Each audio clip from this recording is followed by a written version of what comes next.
Hi, today we are going to be watching stories of how people being creepy and yeah. So first off, we are going to be watching this one. Watch. Hello everyone, my name is Eric. I am 27 years old. I have two mothers. My biological mother died early because of a serious illness when I... For one, why does he have two mothers? For two,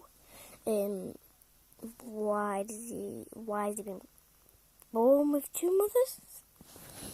Weird, but yeah. was 16, which made me very sad. A year later, my father took a 27-year-old woman home and introduced her to me as my stepmother. Needless to say, I hated her so much for daring to enter my family, to steal my biological mother's position. Back then, I wasn't a kid anymore, but not yet an adult. However, I always thought I knew everything. There's a saying that goes, the new-come stepmother hates the children born to a first wife. I heard it so much that I started to believe the saying. Moreover, my real mother and I were very close, so I vowed not to let any woman live peacefully if they stepped in this family to take my mother's place. As you can see, the day my stepmother was married to my father, she was only 27 years old. There was only a 10-year difference in age between me and my stepmother. Because we were both young, our relationship was very stressful. Whenever my stepmother said something, I had to protest and argue back 10 times more aggressively. My stepmother tried to intervene from the smallest things, like my eating habits or my daily routines.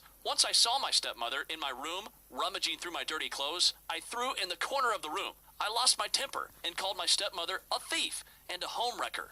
We shouted loudly and even got into a small fight with me gripping her hand when she tried to reach to slap me. That time, my father was extremely angry. Failing in dissuading us with words, he rushed into the kitchen, grabbed the biggest knife, ran up to my room, and slammed the knife down on the table, shouting, "Kill me first, then you guys can argue in whichever way you want." My dad's act with his knife stabbed into my stepmother's heart, because after that day, she became calmer and tried to get closer to me. I just wish that the knife had actually stabbed her in the heart, so that she would appear from my sight, leaving my father and me alone.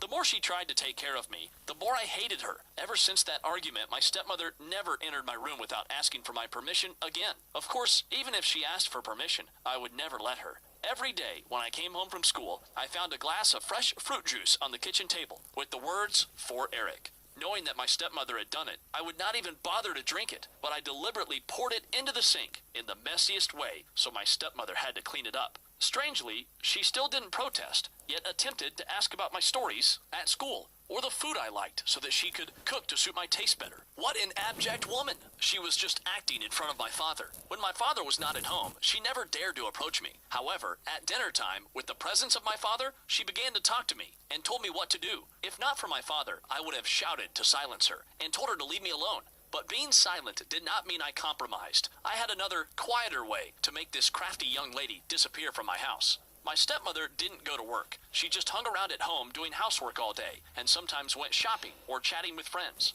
Knowing this weakness of hers, I took advantage of it right away. I did many things, ranging from the simplest, like adding a light enema to my dad's dinner cooked by my stepmother to make him scold her for not fulfilling her smallest tasks when she only stayed at home. Or with the car that my father bought for my stepmother, I deliberately used metal bars to scratch the paint on the front of the car to make her look useless in my father's eyes. But that was not enough for my father to kick her out of the house. Knowing that fact, I made more daring plans. I went to the supermarket to buy cheap men's perfume, different from the one my father used. When my father went to work and my stepmother was in the flower garden, I sneaked into her bedroom and sprayed the smell of perfume on their pillowcases. That night, my father and stepmother had a tense quarrel in their bedroom. The argument was so loud that even though they closed the door tightly, I could hear it outside. Their feelings somewhat cracked after that, and I gloated. I still needed to make one more final move to make my stepmother's image become the ugliest possible.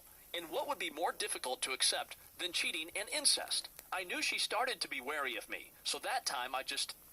For one, why does he want to kick his mother out? Well, yeah, because I have a stepmother. I don't want to kick her out. She's nice. I have a stepdad. I don't want to kick him out. He's nice. So, yeah. Texted and talked to my dad privately. I made up a story that my stepmother often dressed sexy at home, acting slutty to solicit me, but right before he came home she would change and act differently. Then I also used technology to create fake messages to slander that my stepmother had been asking me to have sex with her, since my father suspected her bringing a strange man into the house. That night, after talking to me in the garden, my father was furious. He could be very grumpy when he got angry. My father didn't explain much, just called my stepmother a slut and a terrible woman before kicking her out of the house that same night. When my stepmother spoke in tears, demanding an explanation from my father, he was so angry that he just slapped her and slammed the door. Witnessing that scene, I didn't feel too happy like I thought, but somehow regretted my actions. From that day, my stepmother did not return home. My father did not marry any more wives because his work became busier, and he was too frustrated with family matters. As for me, I kind of felt empty. Suddenly the house no longer had a maid like before, so everything turned upside down. My father was very irritable, so when he came home and found that I hadn't prepared dinner, he would be in a bad mood the whole night, which was very scary. Then, there was no one to wash my clothes either. They just piled up and smelled in the room. The garden also wilted because they lacked my stepmother's caring hand. I gradually felt the emptiness in my own house when my stepmother was kicked out. Fast forward to the present. I'm 27 years old and have a son with my former wife. I first got married at 23 because my lover was pregnant. Of course, getting married because of a pregnancy when we were too young cannot guarantee long-term happiness. We broke up less than a year later, and she left me to raise the baby. My son is 4 years old now, and I'm about to remarry. My fiancée is named Bianca, 27 years old. Nice. Ironically, Bianca is my stepmother's niece. I didn't know about that until our wedding party, when my stepmother was also present. Seeing her, I was extremely worried. But nothing happened. My stepmother just stood from afar, sipping champagne and watching the ceremony. But the conversation between me and my wife that night broke my heart. Bianca said that my stepmother never remarried because her first marriage broke down, and she was kicked out of the house in shame. It seemed Bianca wasn't told about the dirty tricks I did to my stepmother. She emotionally said that my stepmother repeatedly told her a lot of things when she knew that Bianca was also about to become a second wife and stepmother. My stepmother had told my wife every bit of how to deal with and treat my stepchild. She cried when she told Bianca that when she stepped into her husband's house, she broke the balance of her husband's son, making him uncomfortable and opposed. She told Bianca to keep calm to resolve everything and avoid conflict at all costs. If there is a conflict, she should vent to her husband to solve it together, because the problem is of the whole family, not just between the stepmother and the children. Only then will harmony be created and maintained. She said a lot of things, but the phrase, "always treat your stepchild with love," is repeated over and over again. In the end, my stepmother cried when emphasizing that love, generosity, and patience would gradually lower the rebellion, and told my wife not to make mistakes like her. Suddenly, I respected my stepmother so much at that moment. She did not hate and intend to take revenge on me after all the suffering I caused her. I sobbed, "Stepmother, if only I had been more knowledgeable then, you and my father wouldn't have had a tragic end." What do you guys think of my story? Should I reconnect with my stepmother to apologize? Give me some advice, please.